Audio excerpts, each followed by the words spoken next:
আসসালামু আলাইকুম। সকলে কেমন আছো? আশা করি পর থেকে অনেক ভালো আছো। আজকের ভিডিওটি অনেক গুরুত্বপূর্ণ যারা অষ্টম শ্রেণীতে আছে তাদের জন্য। যে অষ্টম শ্রেণীর অনলাইন রেজিস্ট্রেশন শুরু 1 এপ্রিল, 1 এপ্রিল রেজিস্ট্রেশন শুরু অষ্টম শ্রেণীর।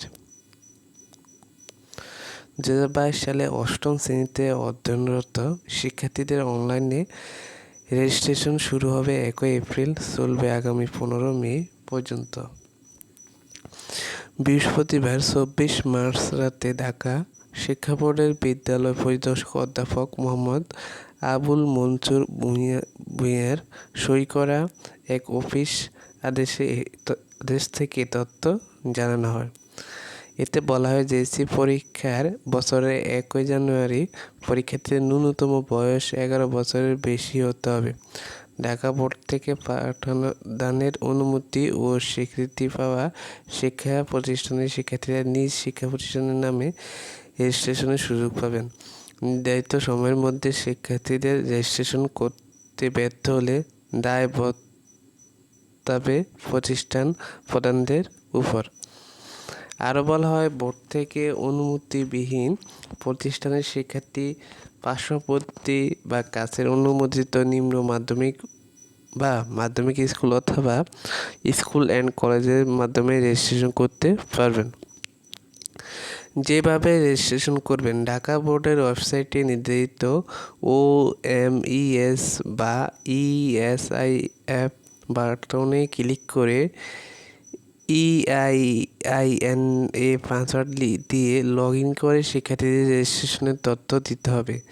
ড্যাশবোর্ড থেকে ESIF জেসি ক্লিক করে ফেবেল ফেস অফ জেসি অ্যাপ্লিকেশন নেম, মোবাইল নাম্বার ও নাম্বার অফ স্টুডেন্ট দিয়ে প্রিন্ট সোনালী সেবা ক্লিক করে সোনালী সেবার স্লিপটি প্রিন্ট করতে হবে।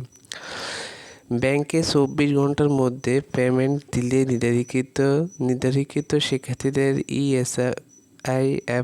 ESIF পূরণ করা যাবে। পেমেন্ট দেওয়ার পর সোনালী সেবা স্লিপ বের করতে পারবেন প্রতিষ্ঠান প্রধানরা। শিক্ষার্থীদের অনলাইনে রেজিস্ট্রেশন করার পর তাদের তথ্যের পাশে নিজ সই করার চূড়ান্ত তালিকা প্রিন্ট আউট শিক্ষা প্রতিষ্ঠানে সংরক্ষণ করতে বলা হয়েছে প্রতিষ্ঠান প্রধানদের।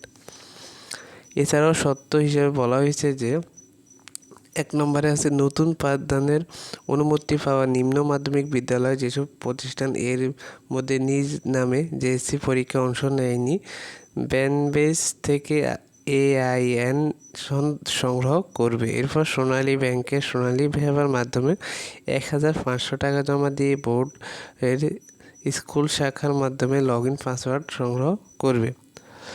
শিক্ষার্থীর বাবা মা এসএসসির সনদ থাকলে মূল সনদ অনুযায়ী বা প্রাথমিক শিক্ষা সমাপনী পরীক্ষা পাশের সনদ অনুযায়ী বাবা মায়ের নাম এন্ট্রি করতে হবে। শিক্ষার্থীর বাবা মা এসএসসির সনদধারী না হলে জন্ম নিবন্ধন সনদ বা জাতীয় পরিচয়পত্র অনুযায়ী বাবা মায়ের নাম এন্ট্রি করতে হবে। শিক্ষার্থীর নামের আগে মিস্টার, মিসেস, শ্রীমতী ইত্যাদি থাকলে তা ব্যবহার করা যাবে না। সব শিক্ষা প্রতিষ্ঠানের স্বীকৃতি হাল নাগাদ থাকতে হবে। রেজিস্ট্রেশনের নির্ধারিত ফি 74 টাকা, এর মধ্যে মূল রেজিস্ট্রেশন ফি 50 টাকা, রেড কিটসেট ফি 24 টাকা নির্ধারণ করা হয়েছে।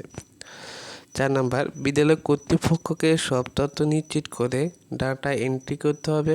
নির্ধারিত তারিখের মধ্যে শিক্ষার্থীদের রেজিস্ট্রেশন করতে না পারলে এর দায় প্রতিষ্ঠান প্রধানকে নিতে হবে। তো এটাই ছিল সকলের জন্য গুরুত্বপূর্ণ একটা নিউজ যে যাদের অষ্টম শ্রেণীতে আছো তাদের অনলাইনে রেজিস্ট্রেশন শুরু আগামী 1 এপ্রিল থেকে। তো আশা করি আজকে ভিডিওটি দেখে তোমরা অনেক উপকৃত হয়েছো। যে কোনো শিক্ষা নিউজ ভিডিও পেতে শাসন পেতে আমাদের চ্যানেলটি সাবস্ক্রাইব করে আমাদের সাথে দেখবা। আজকে ভিডিও এখানে শেষ করছি। সবাই ভালো থাকবে, সুস্থ থাকবে। দেখা পরবর্তী ভিডিওতে। আল্লাহ হাফেজ। আসসালামু আলাইকুম।